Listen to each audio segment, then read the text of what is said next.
வணக்கம் traders, welcome to post market report. என்னடா இவன் வந்து காலையில் போஸ்ட் மார்க்கெட் ரிப்போர்ட் அப்படின்னு சொல்கிறான்னு யோசிக்காதீங்க.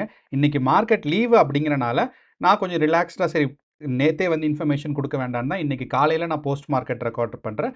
ஸோ அப்போ welcome to post market report. So இன்றைக்கி வந்து நமக்கு நேற்று மார்க்கெட் எப்படி பிஹேவ் ஆச்சு, நாளைக்கு எப்படி ஒர்க் ஆகும் அப்படிங்கிறத நம்ம அனலைஸ் பண்ண போகிறோம். ஸோ நேற்று வந்து நம்ம எக்ஸ்பெக்ட் பண்ண மாதிரி மார்க்கெட் மூவ் ஆச்சா? ஒன்று, இதுதான் ஃபஸ்ட்டு கேள்வி. இரண்டாவது, ப்ரைஸ் ஆக்ஷன் நம்ம எக்ஸ்பெக்ட் பண்ண மாதிரி இருந்துச்சா, எது வரைக்கும் மார்க்கெட் தொட்டிருக்கு அப்படிங்கிறத பார்ப்போம். அண்ட் இதை தொடர்ந்து நமக்கு யூஎஸ் மார்க்கெட், இன்னையோட யூஎஸ் மார்க்கெட் எப்படி பெர்ஃபார்ம் ஆகிட்டு இருக்கு அப்படிங்கிறத பார்ப்போம். அண்ட் நமக்கு கோல்டு, க்ரூட் ஆயில், அது மட்டும் இல்லாமல் US dollar versus Indian rupee எப்படி போயிட்டு இருக்குன்னு. ஸோ இதெல்லாம் ஒரு பேசிக்காக பார்க்குற டேட்டாஸ். இது கூடவே நம்ம வந்து ஓப்பன் இன்ட்ரெஸ்ட் டேட்டாவும் எஃப்ஐஐஸ் அண்ட் டிஐஐஸோட பொசிஷனோட இம்பாக்ட் என்ன நாளைக்கு மார்க்கெட்டில் இருக்கும் அப்படிங்கிறதான் பார்க்க போகிறோம். ஸோ இது கூட பார்த்தீங்கன்னா ரொம்ப சில முக்கியமான நியூஸும், அதாவது நியூஸ் இன்ஃபர்மேஷன்ஸையும் நம்ம பார்ப்போம். வாங்க இப்போ நம்ம வீடியோக்குள்ளே போகலாம். ஸோ நம்ம எல்லாத்துக்கும் தெரியும், இது வந்து ரொம்ப ஒரு பாப்புலராக இப்போ ஒரு நியூஸ் வந்துட்டுருக்கு. என்னடா நமக்கு வந்து இந்த கடந்த ஒரு வாரம் ஒரு 15 நாள் பார்த்தீங்கன்னா டெய்லியும் ஒரு புது நியூஸு, அதுவும் மார்க்கெட்டை இம்பேக்ட் பண்ணுற மாதிரி இருக்க எக்கனாமிக் நியூஸஸ்லாம் வந்துட்டுருக்கு. ஸோ லாக்டவுன் 2026 வருமா அப்படின்னு நம்மளோட பிஎம் வந்து லாக்டவுன் 2026 வரும்னு சொல்லவே இல்லை. நீங்கள் வேணும்னா அது வந்து பார்லிமெண்ட் சேனல் யூடியூப் சேனல்லையும் இருக்குது, மோடியோட யூடியூப் சேனல்லையும் இருக்குது, பிஎம்மோட யூடியூப் சேனல்லையும் இருக்குது. ஸோ நீங்கள் போய் பார்த்தீங்கன்னா ஈஸியாக தெரியும். கண்டிப்பாக அவர் சொல்லவே இல்லை. ஸோ நமக்கு லாக்டவுன் வராது அப்படிங்கிறத தெரிஞ்சுக்கோங்க. ஏன்னா லாக்டவுன் வரப்போகுதுன்னா நிறைய செக்டர்ஸ் வந்து அடி வாங்கும். அண்ட் லாக்டவுன் கொடுக்கறதுக்கான நெசசிட்டியே இல்லை, தேவையே இப்போ வரைக்கும் வரலங்கிறது தான் நமக்கு உண்மையுமே. அண்ட் இதனால லாக்டவுன் யாரும் கொடுக்க மாட்டாங்க. ஏன்னா பயங்கரமான எக்கனாமிக் ட்ராபேக்ஸ் எல்லாம் லாக்டவுனில் இருக்குது. அண்ட் நம்மளோட பிரதமர் வந்து லாக்டவுனை பற்றி சொல்லலாம், ஒற்றுமையாக இருக்கணும், லாக்டவுன் சமயத்தில் எப்படி இருந்தோமோ அந்த மாதிரின்னு தான் சொல்லியிருந்தாரு. அடுத்து ஒரு முக்கியமான நியூஸ் வந்து நமக்கு லாஸ்ட் வீக்லேருந்து பரவிட்டு இருக்கிறது. ஹெச்டிஎஃப்சி பேங்க் சேர்மன் அவர் வந்து பார்த்தீங்கன்னா ரிசைன் பண்ணியிருக்காரு. எத்திக்கல் கன்சர்ன்ஸ், அதாவது பேங்க்கோட நடவடிக்கை சரியில்லை, எனக்கு வந்து மனசாட்சி ஒத்துக்கலன்னு சொல்லிட்டு. அண்ட் இவர் வந்து ஒரு பெர்மனன்ட் சேர்மன் கிடையாது, விசிட்டிங் சேர்மன் இல்லைனா பார்ட் டைம் சேர்மன் அப்படின்னு தான் சொல்லலாம். ஸோ இப்போ வந்து ஒரு பெர்மனண்ட்டான ஒரு ஹெட் வந்து டேக் ஓவர் பண்ணியிருக்காரு அவரோட பொசிஷன்னு சொல்லலாம். ஹெச்டிஎஃப்சி வந்து வெள்ளிக்கிழமையிலிருந்து ரெக்கவரியாக வந்துருச்சு. இது ரெண்டாவது விஷயம். மூணாவது, ட்ரம்ப் வந்து டெட்லைன் கொடுத்துருந்தாரு போன ஞாயிற்றுக்கிழமை பார்த்தீங்கன்னா, அதிலிருந்து 4 நாள் யூஎஸ் வந்து எந்த அட்டாக்கும் பண்ணல ஈரானோட எனர்ஜி சைட்ஸ் மேலே. அண்ட் இப்போ வரைக்கும் பார்த்தீங்கன்னா ஸ்ட்ரைட் ஆஃப் ஹார்மூஸ் ஓப்பன் பண்ணவில்லை. அப்படிங்கிறனால இன்னுமே எக்கனாமிக் சுச்சுவேஷன்ஸ் கொஞ்சம் இதாக தான் போயிட்டுருக்கு. ஸோ அப்போது நமக்கு வந்து நம்மளோட கோல்டு மட்டும் இல்லாமல் நம்மளோட ஆயில் ப்ரைஸ் எல்லாம் பார்த்தீங்கன்னா மறுபடியும் இன்க்ரீஸ் ஆகிட்டு இருக்குது. ட்ரம்ப் வந்து அனௌன்ஸ் பண்ணார், நாங்கள் வந்து அட்டாக் பண்ண மாட்டோம் அப்படின்னு சொல்லி. அப்போ இருந்து பார்த்தீங்கன்னா ஆயில் வந்து கொஞ்சம் ப்ரைஸ் குறைஞ்சிச்சு. இப்போ மறுபடியும் ஆயிலோட ப்ரைஸ் வந்து மறுபடியும் இன்க்ரீஸ் ஆகிட்டு இருக்கு. டீட்டெயிலாக நம்ம வந்து சார்ட்டில் பார்ப்போம். ஸோ இதுதான் 3 இம்பார்ட்டண்ட்டான விஷயம். ட்ரம்ப்போட விஷயம், அண்ட் இதை தொடர்ந்து பார்த்தீங்கன்னா நம்மளோட ஹெச்டிஎஃப்சி சேர்மன் ரிசைன் பண்ணது, அண்ட் மூணாவதாக இந்தியாவில் ஒரு ஃபேக்கான நியூஸ் பரவிட்டு இருக்கிறது, நமக்கு வந்து லாக்டவுன் வருமா வராதாங்கிறது. இது மூணுமே ஒரு இப்போதைய மார்க்கெட்டை அஃபெக்ட் பண்ணாத அளவுக்கு தான் மார்க்கெட் இருக்குது. அண்ட் மார்க்கெட் வந்து இந்த எல்லா நியூஸ்லேருந்தும் ஸ்டெபிலைஸ் ஆகிடுச்சு அப்படிங்கிறத சொல்லலாம். இந்த ஸ்டெபிலைஸ் ஆகிடுச்சுன்னு சொன்னனால நான் வந்து ஃபஸ்ட்டு வந்து ஹெச்டிஎஃப்சி ஸ்டாக் அப்போ சொல்கிறேன். ஹெச்டிஎஃப்சி ஸ்டாக் வந்து பார்த்தீங்கன்னா நமக்கு வந்து அந்த ஹெச்டிஎஃப்சி சேர்மன் வந்து பார்த்தீங்கன்னா நமக்கு போன வாரம் வியாழக்கிழமை 19ஆம் தேதி கரெக்டாக சொல்லணும்னா 19ஆம் தேதி சாயந்தரம் தான் அனௌன்ஸ் பண்ணார். ஸோ 19ஆம் தேதிக்கு அப்புறம் பார்த்தீங்கன்னா 20ஆம் தேதி ஒரு ட்ராபேக் வந்துச்சு. இது வந்து ஹெச்டிஎஃப்சியோட ஸ்டாக்கு இந்த இடத்துல நமக்கு இருக்குது ஹெச்டிஎஃப்சி. ஸோ 20ஆம் தேதி, அதுக்கப்புறம் பார்த்தீங்கன்னா 21. ஸோ இதுக்கப்புறம் பார்த்தீங்கன்னா நமக்கு வந்து திங்கக்கிழமையிலிருந்து ஹெச்டிஎஃப்சி பார்த்தீங்கன்னா மார்க்கெட்டில் ஒரு அப்பர் கெயின் வந்துருச்சு. ஸோ இங்கேருந்து இந்த லாஸை தான் எல்லாரும் என்ன சொல்லியிருந்தாங்க அப்படின்னா, ஹெச்டிஎஃப்சி வந்து ஒரு ஸ்ட்ராங்கான லாஸ், ஒரு 8% லாஸ் ஆகிடுச்சு அப்படின்னு சொன்னாங்க. அந்த 8%த்தில் பார்த்தீங்கன்னா மார்க்கெட் வந்து ஏறக்குறைய 6% ரெக்கவரி ஆகிடுச்சு ஹெச்டிஎஃப்சியோட இதை பொறுத்தளவு. ஆனால் முக்கியமான விஷயம் என்னென்னா, அவர் ரிசைன் பண்ணது காரணங்கள் சொன்னது தான் இருக்கிறதுலே ஹெச்டிஎஃப்சிக்கு ஒரு முக்கியமான ட்ராபேக் என்ன அப்படின்னு பார்த்தீங்கன்னா, ஹெச்டிஎஃப்சி பேங்காக கன்சிடர் பண்ணும்போது எத்திக்கல் கன்சர்ன்ஸ், அதாவது வந்து மனசாட்சி இல்லாமல் பிஹேவ் பண்ணுறாங்க, கஸ்டமர்கிட்ட டிரான்ஸ்பரன்சி இல்லை அப்படிங்கிறது தான் அவரோட ஒரு உண்மையான கன்சர்னாக இருந்திருக்குன்னு அவரோட ட்வீட்லையும் அவர் நியூஸ் சேனல்ஸ்க்கு சொல்லும்போது சொல்லியிருந்திருக்காரு. ஓகே, இப்போ நமக்கு அது பிரச்சனை இல்லை. சார்ட்டை பார்க்கும்போது ஹெச்டிஎஃப்சி மேலே வந்துருச்சு, ப்ரைஸ் ஆக்ஷன் முடிஞ்சிருச்சு. ஓகே, இப்போ நம்மளோட நிஃப்டி 50 பார்த்தீங்கன்னா நம்ம வந்து நேற்று 25ஆம் தேதி நம்ம என்ன சொல்லியிருந்தோம் அப்படின்னா, மார்க்கெட் வந்து பார்த்தீங்கன்னா ஏறக்குறைய ஒரு 100லேருந்து 110 பாயிண்ட்ஸ் வரும்னு. அண்ட் இந்த டேட்டாஸ் வந்து நான் அழிக்கவே இல்லை. ஏன்னா நான் வந்து ட்ரேட் வியூவில் நம்ம வந்து லைவ் மார்க்கெட்டில் பார்க்க மாட்டோம், தன்னில் தான் பார்ப்போம். ஸோ அப்படிங்கிறனால இந்த பாயிண்ட்ஸ் வந்து பார்த்தீங்கன்னா கரெக்டாக எக்ஸாக்டாக இங்கே என்ன இருக்கோ அதிலே தான் இருக்குது. நீங்கள் இந்த இடத்துல பார்த்தீங்கன்னா தெரியும், இதை நான் வந்து மூவே பண்ணல. ஸோ அப்போ பார்த்தோம் அப்படின்னா கரெக்ட்டா நம்ம எவ்வளோ பாயிண்ட்ஸ் சொன்னோமோ, அவ்வளோ பாயிண்ட்ஸ்ல தான் வந்து நிக்குது. கரெக்ட்டா 100 பாயிண்ட் எக்ஸ்பெக்ட் பண்ணோம். கரெக்ட்டா 100 பாயிண்ட் 110 பாயிண்ட்ஸ்ல வந்து நின்னுச்சு. Nifty 50யும் gap up. அதே மாரி நமக்கு வந்து சென்செக்ஸ்ல எவ்வளோ எக்ஸ்பெக்ட் பண்ணியிருந்தேன்னா 300 பாயிண்ட் 315. ஆனா மார்க்கெட் ஓப்பன் ஆனது 330 மார்க்ல 330 பாயிண்ட் கேப் அப்ல ஓப்பன் ஆச்சு. அண்ட் நம்ம வந்து ஃபர்ஸ்ட் டார்கெட்டா என்ன சொல்லியிருந்தோம்னா 75,000 அண்ட் மார்க்கெட் இந்த 75,000 ஈஸியா பிரேக் அவுட் ஆயிடுச்சு. அண்ட் மூணாவதா நம்மளோட பேங்க் நிஃப்டியில் வந்து நம்ம ஒரு 260 பாயிண்ட்ஸ் பக்கம் சொல்லியிருந்தோம். கேப் அப் ஓப்பன் ஆனது 290 பாயிண்ட்ஸ். ஸோ ஒரு 20 பாயிண்ட்ஸ் டிஃப்ரென்ஸ். அண்ட் இந்த 20 பாயிண்ட்ஸ் டிஃப்ரென்ஸ் நமக்கு வந்து தவிர்க்க முடியாதது. ஏன்னா நம்ம ரெக்கார்ட் பண்ணும்போது இருக்கிற கிஃப்ட் நிஃப்டியோட பொசிஷன்ஸ் வேறையாக இருக்கும். 9 மணிக்கு ஒரு 2 மணி நேரம் கழிச்சு நமக்கு கிஃப்ட் நிஃப்டியோட பொசிஷன் வந்து வேறையாக இருக்கும். ஸோ அந்த ஒரு காரணத்தினால பார்த்தீங்கன்னா நமக்கு வந்து மார்க்கெட்டில் இந்த ஒரு கேப் அப் வந்து கேப் அப்பில் சின்ன டிஃப்ரென்ஸ் நமக்கு வந்து அவாய்ட் பண்ண முடியாது அப்படிங்கிறது தான் நம்ம சொல்கிறோம். ஓகே, இப்போ நிஃப்டி, பேங்க் நிஃப்டி மற்றும் சென்செக்ஸ் மூணுமே பார்த்தீங்கன்னா நமக்கு புதன்கிழமை மார்க்கெட் வந்து ஒரு பாசிட்டிவான ஒரு ட்ரெண்ட் கொடுத்துருக்கு அப்படிங்கிறது நமக்கு தெரிய வருது. அப்போ இந்த பாசிட்டிவ் ட்ரெண்டு வெள்ளிக்கிழமை இந்த வாரத்தோட கடைசி நாள் கண்டினியூ ஆகுமா ஆகாதா அப்படிங்கிறது தான் ஒரு பெரிய முக்கியமான கேள்வி. இதுக்கு ஃபர்ஸ்ட் பதில் என்ன சொல்லலாம் அப்படின்னா, ஃபர்ஸ்ட் வந்து நம்மளோட கிஃப்ட் நிஃப்டியை பார்க்கலாம். ஸோ கிஃப்ட் நிஃப்டி வந்து நேற்று நமக்கு மார்க்கெட் க்ளோஸ் ஆகும்போது இருந்த பொசிஷனுக்கும் இப்பையும் பார்த்தோம்னா நெகட்டிவாக இருக்குது. அப்போது இதோட பொசிஷன் வந்து நமக்கு பார்த்தோம் அப்படின்னா நேற்று நமக்கு 3:30க்கு ஆல்மோஸ்ட் லைக் நமக்கு இந்த ப்ரைஸில் இருந்துச்சு. 3:30க்கு நமக்கு ப்ரைஸ் பார்த்தோம் அப்படின்னா நமக்கு வந்து 23,300. ஆனால் இப்போதைய current price of GIFT Nifty நமக்கு பார்த்தோம் அப்படின்னா நமக்கு வந்து மார்க்கெட் கொஞ்சம் டவுன் சைடில் இருக்குது. அப்போ இந்த டவுன் சைடில் இருக்கிறனால மார்க்கெட் வந்து நெகட்டிவில் போகுமான்னா கிடையாது. ஏன்னா இன்றைக்கும் நமக்கு யூஎஸ் மார்க்கெட் நடக்கணும். ஸோ அப்போ யூஎஸ் மார்க்கெட்டோட பெர்ஃபார்மன்ஸ் எப்படிங்கிறத பொறுத்து தான் நமக்கு வந்து நாளைக்கு டிட்டர்மைன் பண்ணும். ஏன்னா இந்த இடத்துல வெறும் 70 பாயிண்ட்ஸ் தான் கேப் டவுன் இருக்குது அப்படிங்கிறனால இதை வந்து ஓவர் நைட்டில் ரெக்கவரி ஆகிறதுக்கான சான்சஸும் இன்னையோட ராத்திரி வந்து யூஎஸ் மார்க்கெட்டில் ரெக்கவரி ஆகிறதுக்கான சான்சஸ் ரொம்ப ரொம்ப அதிகமாக இருக்குது அப்படிங்கிறதான் சொல்ல முடியும். அதே மாதிரி நமக்கு வந்து 25ஆம் தேதி யூஎஸ் மார்க்கெட் நமக்கு பார்த்தோன்னா யூஎஸ் மார்க்கெட் பாசிட்டிவாக தான் இருந்திருக்கு. ஸோ யூஎஸ் மார்க்கெட் பார்த்தீங்கன்னா ஒரு ஸ்ட்ராங்கான ஒரு கேப் அப்பில் ஓப்பன் ஆகி அதுக்கப்புறம் பார்த்தீங்கன்னா மார்க்கெட் ஒரு டவுன்வர்ட்ஸ் புஷ் இருந்திருக்கு. ஸோ என்னதான் இருந்தாலும் ப்ரீவியஸ் டே ஹையை வந்து இது வரைக்கும் கிராஸ் பண்ணல. அண்ட் இரண்டாவது விஷயம் என்னென்னு பார்த்தீங்கன்னா ஸ்ட்ராங் கேப் அப்பில் பாதி தான் கேப் ஃபில்லிங் நடந்திருக்கு. ஸோ இவ்வளோ பெரிய கேப் ஃபில்லிங்கில் இந்த பாதி தான் நடந்திருக்கு. ஸோ அப்படிங்கிறனால என்னோட எக்ஸ்பெக்டேஷன்ஸ் நாளையோட யூஎஸ் மார்க்கெட் பார்த்தீங்கன்னா கொஞ்சம் நெகட்டிவாக தான் இருக்கும் அப்படிங்கிறது தான் எக்ஸ்பெக்டேஷன்ஸ். ஸோ நியூஸ் எதுவும் வரல, வெறும் ப்ரைஸ் ஆக்ஷன் மட்டும்தான் மார்க்கெட்டை டிரைவ் பண்ணி கொண்டு போகுது அப்படின்னா நமக்கு வந்து நாளையோட யூஎஸ் மார்க்கெட் ஒரு டவுன் சைட் புஷ் இருக்கிறதுக்கான வாய்ப்புகள் நமக்கு S&P 500 அதே மாதிரி நம்மளோட Nasdaq composite index, tau Jones industrial average. Sometimes நீங்கள் ஏதாவது யோசிச்சிருக்கலாம், இது 3 நம்ம பார்க்குறோம் டெய்லியுமே, 3மே ஆல்மோஸ்ட் லைக் சேம் சார்ட் மாதிரி தான் இருக்குது. ஏன்னா இந்த சார்ட்டை நான் மாற்றினாலும் பார்த்தீங்கன்னா அந்த சார்ட்டோட ஷேப் வந்து ஒரே மாதிரி தான் இருக்குது. அப்புறம் ஏன் நம்ம 3ஐயும் பார்க்கணும் அப்படின்னா 3மே பார்த்தீங்கன்னா வேறு வேறு இண்டிகேட்டர்ஸ். நமக்கு எப்படி நிஃப்டி 50 வந்து நமக்கு வந்து ஒரு இந்தியாவோட டாப் 50 கம்பெனிஸ் எடுத்து பேசுதோ, அதே மாதிரி நிஃப்டி நெக்ஸ்ட் 50 எப்படி இந்தியாவோட செகண்ட் 50 கம்பெனிஸ் எடுத்து பேசுதோ, பேங்க் நிஃப்டி வெறும் பேங்கிங் செக்டர் மட்டும் எடுத்து பேசுதோ, அதே மாதிரி S&P 500 ஒரு ஹோல் மார்க்கெட்டோட ஒரு ரிஃப்ளெக்ஷன், டாப் 500 கம்பெனிஸை பற்றி பேசுகிற மாதிரி. அதே ஆனால் நமக்கு நாஸ்டாக் காம்போசிட் இண்டெக்ஸில் பார்த்தீங்கன்னா நிறைய டெக் ஜெயன்ட்ஸ் இருக்காங்க. இங்கே எப்படி நமக்கு வந்து பேங்கிங் செக்டர் சொல்கிறோமோ அங்கே மாதிரி டெக் கம்பெனிஸ் இருக்காங்க.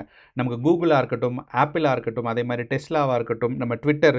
ஸோ இந்த மாதிரி ஒரு டெக் ஜெயன்ட்ஸ் மைக்ரோசாஃப்ட் இவங்கெல்லாம் பார்த்தீங்கன்னா டெக் ஜெயன்ட்ஸ் அங்கே இருக்கிறனால இது வந்து நாஸ்டாக்கோட composite index. And Dow Jones industrial average என்ன சொல்லுதுன்னா மேனுஃபேக்சரிங் செக்டர்ஸை மட்டும் எடுத்துக்குது.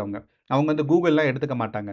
ஒரு கஸ்டமர்கிட்ட வந்து கன்சியூமர் ப்ராடக்ட் மேனுஃபேக்சர் பண்ணுறாங்கல்ல அந்த மாதிரி. ஃபார் எக்ஸாம்பிள் நமக்கு வந்து டவ் இருக்குது பாருங்கள், டவ் சோப்போட டவ் ஜோன்ஸ் வந்து பார்த்தீங்கன்னா ஒரு பெரிய வந்து மேனுஃபேக்சரிங் கம்பெனி. ஸோ இந்த மாதிரி நிறையா கம்பெனிஸ் இருக்குது. ஸோ அந்த மேனுஃபேக்சரிங் கம்பெனிஸ் அப்போ 3 டிஃப்ரெண்ட் செக்டர்ஸை பார்க்குறனால தான் நம்ம வந்து 3 டிஃப்ரெண்ட் யூஎஸ் மார்க்கெட்டை பார்க்குறோம். அண்ட் இது கண்டிப்பாக நீங்கள் எப்பயுமே பார்க்கணும். ஓகே, இப்போ நம்ம யூஎஸ் மார்க்கெட் பார்க்கும்போது நமக்கு என்ன தெரியுதுன்னா நாளையோட மார்க்கெட் ஒரு நெகட்டிவ் சைட் புஷ் ஆகிறதுக்கான வாய்ப்புகள் இப்போதைய நிலைமையில் இருக்கிற மாதிரி இருக்குது. ஏன்னா இந்த கேப் ஃபில்லிங் கண்டிப்பாக நடக்கும். ஸோ அப்போ மார்க்கெட் வந்து பார்த்தீங்கன்னா ஒரு சின்ன டவுன் சைட் புஷ் வரும். இந்த புஷ்ஷுக்கு அப்புறம் ஒருவேளை மார்க்கெட் வந்து மேலே போயிடுச்சு அப்படின்னா நமக்கு வந்து பாசிட்டிவாக இருக்கும். ஆனால் இப்போதைய நிலைமையில் யூஎஸ் மார்க்கெட் ஒரு நெகட்டிவாக போகிறதுக்கான வாய்ப்பு தான் இருக்குது. ஏன் அப்படின்னு சொல்கிறேன்னா நம்மளோட க்ரூட் ஆயிலோட ப்ரைஸ் வந்து ஷார்ப்பாக இன்க்ரீஸ் ஆகிட்டு போகுது. உங்கள் எல்லாத்துக்கும் ஞாபகம் இருந்திருக்கும், நமக்கு வந்து ட்ரம்ப் அனௌன்ஸ் பண்ணதுக்கப்புறம் 3 மினிட்ஸ்லேருந்து நான் 15 மினிட்ஸ் டைம் ஃப்ரேம் போகிறேன். ட்ரம்ப் அனௌன்ஸ் பண்ணும்போது பார்த்தீங்கன்னா க்ரூட் ஆயில் வந்து 9,000 இந்தியன் ருப்பி இந்தியன் மதிப்புப்படி பார்த்தீங்கன்னா நமக்கு வந்து 9,400 பக்கம் இருந்தது. கடகடன்னு ஒரே நாளில் பார்த்தீங்கன்னா ஒரு ரூ. 1000 குறைஞ்சிருக்கு. ஸோ இது வந்து ஒரு பேரல் லிட்டர்ஸ்க்கு ரூ. 1000 இந்தியன் ரூபியில குறைஞ்சிருக்கு. ஆனா, அதுக்கப்புறம் நெறைய விஷயங்கள் நடந்திருக்கு குளோபல் மார்க்கெட்ல. பார்த்தீங்கன்னா, மார்க்கெட் வந்து கொஞ்சம் கொஞ்சமா மேல புஷ் பண்ண தான் ட்ரை பண்ணிருக்கு. ஸோ என்னதான் இருந்தாலும் நமக்கு வந்து பார்த்தீங்கன்னா, இந்த 8400, 8800ங்கிற இந்த ரேஞ்ச வந்து பிரேக் அவுட் பண்ணாம தான் இருக்கு. ஸோ இதே நீடிச்சுச்சு அப்படின்னா, நமக்கு வந்து யுஎஸ் மார்க்கெட் ஈஸியா பவுன்ஸ் பேக் ஆயிடும். ஸோ இது வந்து நீடிச்சிட்டு இருக்கறனால தான் பார்த்தீங்கன்னா, யுஎஸ் மார்க்கெட் பார்த்தீங்கன்னா, நமக்கு வந்து பாசிட்டிவ் ரிட்டர்ன்ஸ் குடுத்துட்டு இருக்கு. ஸோ அப்படிங்கிறனால இதே இது வந்து நீடிச்சு ஆயில் பிரைஸ் வந்து நாளையோட முடிவுலயும் பார்த்தீங்கன்னா, நமக்கு வந்து ஒரு 8800 இந்தியன் ரூபாவோட மதிப்புப்படியே இருந்துச்சு அப்படின்னா, மார்க்கெட்ஸ் வந்து பார்த்தீங்கன்னா, பாசிட்டிவா போறதுக்கான சான்சஸ் இருக்கு. And Indian rupee versus US டாலரும் பார்த்தீங்கன்னா, கொஞ்சம் இறங்கியிருக்கு. ஸோ ரூ. 94 இருந்து பார்த்தீங்கன்னா, ரூ. 93.8 வந்திருக்கு. இது வெறும் 20 பைசா தான் நினைக்காதீங்க. ஒரு லார்ஜ் அமௌண்ட் அண்ட் வந்து ஃபோரெக்ஸ்ல, ஆப்ஷன்ஸ்ல, ஃபியூச்சர்ஸ்லலாம் ட்ரேட் பண்றவங்களுக்கு இது ரொம்ப நல்ல ப்ராஃபிட்ஸ் குடுக்கும். ஸோ அப்படிங்கிறனால இந்த இடத்துல ஒரு சின்ன டிக்ரீஸ் இருக்கு. ஸோ அப்போ இந்தியன் ரூபி வந்து கொஞ்சம் நெறைய பேர் இந்தியா பக்கம் திரும்பிட்டு இருக்காங்கன்னு அர்த்தம். ஸோ இதுதான் வந்து நமக்கு முக்கியமானது. 3வது நம்ம கோல்டு பார்த்தீங்கன்னா, கோல்டும் ஸ்டெபிலைஸ் ஆயிருக்கு. கோல்டு வந்து டவுன்ஃபாலும் ஆகல. அதே மாரி பார்த்தீங்கன்னா, அப்வர்டும் போகல. ஸ்டெபிலைஸ் ஆயிருக்கு அப்படிங்கிறனால, நமக்கு வந்து மார்க்கெட்டோட ஸ்டெபிலைசேஷன் நமக்கு தெரியுது. ஈரான் வார் வந்து ஒரு டெம்பரவரி சின்ன பாஸ்ல இருக்கு. அந்த பக்கமும், இந்த பக்கமும் பார்த்தீங்கன்னா, மிசைல்ஸ் எல்லாம் லான்ச் ஆயிட்டு தான் இருக்கு. எல்லாம் நடந்துகிட்டு தான் இருக்கு. ஆனா, ஒரு இம்பார்ட்டன்ட்டான ஸ்ட்ரக்சர்ஸ் எல்லாம் நாங்க வந்து அ அ இது பண்ண மாட்டோம். அட்டாக் பண்ண மாட்டோம்னு யுஎஸ் சொல்லியிருக்கிறது ஒரு ரொம்ப பெரிய மார்க்கெட்ல ஒரு இம்பாக்ட். ஸோ அப்படிங்கிறனால மார்க்கெட் கொஞ்சம் ஸ்டெபிலைசேஷனுக்கு இம்ப்ரூவ் ஆயிட்டு இருக்கு. ஸ்ட்ரெய்ட் ஆஃப் ஹார்முஸை ஓப்பன் பண்ணிட்டாங்கன்னா, மார்க்கெட்ஸ் வந்து கிளியர் ஆயிடும். அண்ட் சொந்தமா பிரைஸ் ஆக்ஷனுக்கு மூவ் ஆகும். நியூஸோட அஃபெக்ட் இருக்காது. ஸோ இப்போதைய நிலைமையில பார்க்கும்போது, யுஎஸ் மார்க்கெட் ஸ்டெபிலைசேஷனுக்கு ரீச் ஆயிருச்சு. ஆயில் பிரைஸ் நமக்கு ரீச் ஆயிடுச்சு. அது மட்டும் இல்லாம கோல்டு பிரைஸும் ரீச் ஆயிருச்சு. அண்ட் நமக்கு வந்து என்னன்னா, யுஎஸ் டாலரோட மதிப்பு வந்து கொஞ்சம் குறைஞ்சிருக்கு. இது நல்ல விஷயம். இது எல்லாமே இந்தியன் மார்க்கெட்ட கண்டிப்பாக பாசிட்டிவா நமக்கு வந்து ரிஃப்ளெக்ட் ஆகும். ஸோ அப்படிங்கிறனால, நாளையோட மார்க்கெட் பொறுத்தளவுல நமக்கு ஒரு கேப் அப்போ பாசிட்டிவோ இருந்துச்சுன்னா, நமக்கு என்னைக்குன்னா 18ஆம் தேதி இந்த மாசத்தோட 18ஆம் தேதி பார்த்தீங்கன்னா, இந்த நிஃப்டி, பேங்க் நிஃப்டி மற்றும் சென்செக்ஸ் 3மே பார்த்தீங்கன்னா, ஒரு ஸ்ட்ராங்கான ட்ராப் குடுத்துச்சு. அந்த ட்ராப் வரைக்கும் மார்க்கெட் போகும். ஸோ மினிமம் அந்த ரேஞ்ச் வரைக்குமாவது நம்ம எதிர்பார்க்கலாம். ஸோ நிஃப்டி 50ய பொறுத்தளவு நம்ம எவ்வளோ தூரம் எதிர்பார்க்கலாம்னா, 23,780 வரைக்கும் எதிர்பார்க்கலாம். அண்ட் 23,750ன்னு நான் போடுறேன். ஸோ 80ன்னு நான் போடாம. ஏன்னா வந்து ஒரு ஹோல் நம்பர்ஸ் தான் கொஞ்சம் கரெக்ட்டா இருக்கும். ஆப்ஷன்ஸ்ல ஹோல் நம்பர்ஸ் தான் இருக்கு. இதே மாரி நமக்கு வந்து சென்செக்ஸ்ல பார்த்தோம் அப்படின்னா, சென்செக்ஸ் வந்து 76,700 வரைக்கும் போகும். ஸோ சென்செக்ஸை பொறுத்தளவு இந்த ஹை. ஸோ இது வந்து ரொம்ப சிம்பிள். நான் எப்படி சொல்றேன் அப்படிங்கிறதுனா, ஏன்னா இங்கிருந்து இது எந்த ஹைய பிரேக் பண்ணலன்னு பார்த்தீங்கன்னா, இந்த ஹைட்ட தான் பிரேக் பண்ணல. ஸோ அதனால தான் பார்த்தீங்கன்னா, நமக்கு வந்து இந்த 18ஆம் தேதி பார்த்தீங்கன்னா, செப் அ நான் மார்ச் 18ஆம் தேதி ஒரு டவுன்ஃபால் ஆச்சு. அதுதான் பார்த்தீங்கன்னா 76,700 700 ஓகே 76,800ன்னு நினைக்கிறேன். கரெக்ட். 76,800. ஸோ இந்த ரேஞ்ச் வரைக்கும் சென்செக்ஸ் வந்து பாசிட்டிவா போறதுக்கான வாய்ப்புகள் நமக்கு ரொம்ப அதிகமா இருக்கு. 3வதா நம்மளோட பேங்க் நிஃப்டி. ஸோ பேங்க் நிஃப்டியும் பார்த்தீங்கன்னா, நமக்கு வந்து இந்த 18ஆம் தேதி ஒரு ஸ்ட்ராங்கான டவுன்ஃபால் குடுத்துச்சு. அப்போ நாளையோட மார்க்கெட் நமக்கு வந்து வெள்ளிக்கிழமை மினிமம் மார்க்கெட்ஸ் வந்து இந்த குளோபல் மார்க்கெட்டோட சிச்சுவேஷன்ஸும், ஆயில் பிரைஸ், யுஎஸ் மார்க்கெட் எல்லாம் கொஞ்சம் சப்போர்ட்டிவா இருந்துச்சுன்னா, நமக்கு வந்து நிஃப்டி, பேங்க் நிஃப்டி மற்றும் சென்செக்ஸ் வந்து ஸ்ட்ராங்கா ஒரு பாசிட்டிவான கேரக்டர்ஸ்ல மூவ் ஆறதுக்கான சான்சஸ் இருக்கு. அண்ட் நிஃப்டியை பொறுத்தளவில் 55,500 வரைக்கும் மார்க்கெட்ஸ் வந்து புஷ் ஆகிறதுக்கான வாய்ப்புகள் ரொம்ப ரொம்ப அதிகமாக இருக்குது. அப்போ 3லையும் நம்ம பார்த்துட்டோம். குளோபல் மார்க்கெட்டோட சினாரியோஸ் நமக்கு பார்த்துட்டோம். அது மட்டும் இல்லாமல் இந்தியன் மார்க்கெட் வந்து எப்படி ரிஃப்ளெக்ட் ஆகும்னு பார்த்துட்டோம். அடிஷ்னலாக இருக்க ஒரு டேட்டா என்னன்னா இந்தியா விக்ஸ் டேட்டா. ஸோ இன்னியும் இந்தியன் மார்க்கெட் க்ரோ ஆகும் அப்படிங்கிற எனக்கு ஒரு நம்பிக்கை எப்போ இருக்குன்னா, ஒரே ஒரு நியூஸோ இல்லைனா ஒரே ஒரு எக்கனாமிக் ஸ்டெபிலைசேஷன் வந்துருச்சுன்னா, இந்த இந்தியா விக்ஸ் வந்து பார்த்தீங்கன்னா ஸ்ட்ராங்கான ஒரு டவுன்ஃபால் ஆகும். இந்த ஸ்ட்ராங்கான டவுன்ஃபால் ஆகும்போது நமக்கு நிஃப்டி, பேங்க் நிஃப்டி மற்றும் சென்செக்ஸ் வந்து பார்த்தீங்கன்னா, ஒரு 3 நாள், 4 நாள்ல 5, 6% ஈஸியா போயிடும். ஸோ கரெக்ட்டான மூவ்க்கு நீங்க வெயிட் பண்ணுங்க. கண்டிப்பாக இந்தியா விக்ஸ் வந்து இதே நிலைமையில இருக்காது. ஸோ இந்தியா விக்ஸ் வந்து கண்டிப்பா நம்மளோட இந்தியா விக்ஸோட ஆவரேஜ் பார்த்தீங்க அப்படின்னா, நான் வந்து ஒரு இயர்லி எடுக்கிறேன். 1 இயர் எடுத்தனாலுமே, நீங்க ஆவரேஜ் பார்த்தீங்கன்னா, இந்தியா விக்ஸ் பெரும்பான்மையான நேரங்கள் பார்த்தீங்கன்னா, இந்த 15க்கு பக்கம் தான் இருக்கும். ஸோ அப்ப இந்த 15க்கு பக்கம் இருந்துச்சு அப்படின்னா, நீங்க பார்த்தீங்கன்னா தெரியும். இது வந்து 2024, 2025 15 ஸோ 15 தான் ஒரு ஆவரேஜ்ன்னே சொல்லலாம். அப்போ இப்போதைய ஹையஸ்ட் இந்தியா விக்ஸ் இப்போதைய நிலைமை பார்த்தீங்கன்னா, நமக்கு வந்து 25 பக்கம் இருக்கு. அப்போ இங்கிருந்து கொஞ்சம் டவுன்ஃபால் ஆச்சுன்னா கூட மார்க்கெட் அகைன்ஸ்ட்டா ரியாக்ட் ஆகும் அண்ட் ஷார்ப்பான மூவ்மெண்ட்ஸ் கிடைக்கும். ஏன்னா 25ங்கிறது ரொம்ப ரொம்ப அதிகமான ஒரு இந்தியா விக்ஸ் டேட்டா. அது இந்தியன் மார்க்கெட்ட பொறுத்தளவு. ஸோ வாலடைலிட்டி ரொம்ப ஹையா தான் இருக்கு. ஸோ இங்கிருந்து கண்டிப்பாக இந்தியா விக்ஸ் எப்பயாவது இங்க வரும். கரெக்ட்டான பொசிஷன்ஸ் வெயிட் பண்ணிருங்க. குவான்டிட்டீஸ் எல்லாம் இப்போ வந்து நீங்க அதிகமா போட்டு லாஸ்ல எல்லாம் போக வேண்டாம். வெயிட் பண்ணுங்க. கண்டிப்பாக எக்கனாமிக் ஸ்டெபிலைசேஷன் வரும். அப்போ வந்து உங்களோட ஃபுல் பொட்டன்ஷியலை யூஸ் பண்ணி கரெக்டாக நீங்கள் வந்து ப்ராஃபிட்ஸ் எடுக்கணும். ஸோ அப்படிங்கிறனால மார்க்கெட்ஸ் எப்போ வேணாலும் மாறலாம். யுஎஸ் வந்து வார் நிறுத்துறேன், போரை வந்து நிறுத்துறேன் அப்படின்னு சொல்லிட்டாங்கன்னா, கண்டிப்பாக மார்க்கெட் வந்து ஈஸியாக மாறுறதுக்கான வாய்ப்புகள் ரொம்ப ரொம்ப அதிகமாக இருக்குது. கடைசியாக ஒரே ஒரு டேட்டா மட்டும் என்ன அப்படின்னா எஃப்ஐஐஸோட டேட்டா. ஸோ எஃப்ஐஐ வந்து பார்த்தீங்கன்னா எஃப்ஐஐஸ் வந்து இண்டெக்ஸ்ட் ஆப்ஷன்ஸில் நெட்டு புல்லிஷாக இருக்காங்க. பாருங்கள் இந்த டேட்டாவை நான் இப்போ தான் பார்க்குறேன். ஸோ இதுக்கு முன்னாடி நம்ம ப்ரைஸ் ஆக்ஷன் பார்த்தோம், குளோபல் மார்க்கெட்ஸ் எல்லாம் டிஸ்கஸ் பண்ணோம், எக்கனாமிக் சிச்சுவேஷன்ஸ் அதே மாதிரி நியூஸ் எல்லாம் ஸ்டெபிலைஸ் ஆயிருக்குங்கிறத பற்றி பேசணும். ஆனால் இப்போது எஃப்ஐஐஸ்லாம் இதை வந்து உடனே அனலைஸ் பண்ணுறவங்க. ஸோ அப்போது அவங்க நேத்தோட மார்க்கெட்டில் புல்லிஷாக தான் இருந்திருக்காங்க. அண்ட் இவங்களோட ஹோல்டிங்ஸ் என்ன சொல்லணும்னா நாளையோட மார்க்கெட்டும் புல்லிஷ் சைடு போகிறதுக்கான வாய்ப்புகள் இருக்குது. நியூஸ் மட்டும் பாசிட்டிவாக இருந்தால். ப்ரொப்ரேட்டரி ட்ரேடர்ஸும் பார்த்தீங்கன்னா நெட் புல்லிஷாக தான் இருந்திருக்காங்க. அண்ட் நம்ம கேஷ் மார்க்கெட்டில் பார்க்கும்போது எஃப்ஐஐஸோட ஹோல்டிங்ஸ் பயங்கரமாக குறைஞ்சிருக்கு. ஏன்னா யூஸ்வலாக அவங்க வந்து நெகட்டிவ் ஹோல்டிங்ஸ் அதிகப்படுத்துவாங்க. ஆனால் எஃப்ஐஐஸோட நெகட்டிவ் ஹோல்டிங்ஸ் வந்து ரொம்ப ரொம்ப குறைஞ்சிருக்குன்னு சொல்லலாம். ஸோ நீங்கள் பார்த்தீங்கன்னா மார்ச் 23ஆம் தேதி 10,000 கோடி இருந்துச்சு அவங்களோட நெகட்டிவ் ஹோல்டிங்ஸு. அதே மாதிரி மார்ச் 18ஆம் தேதி 2,000 கோடி. அந்த மார்ச் 18ஆம் தேதியிலேருந்து கண்டினியூஸாக அவங்க வந்து ஸ்ட்ராங்கான செல்லர்ஸாக இருந்திருக்காங்க. பயங்கரமாக செல்லிங் பண்ணியிருந்திருக்காங்க. ஆனால் அவங்களோட செல்லிங் வந்து பார்த்தீங்கன்னா இது எல்லாத்தையும் சேர்த்து கம்பேர் பண்ணும்போது ஒரு டிராஸ்டிக்காக குறைஞ்சிருக்கு நேற்று.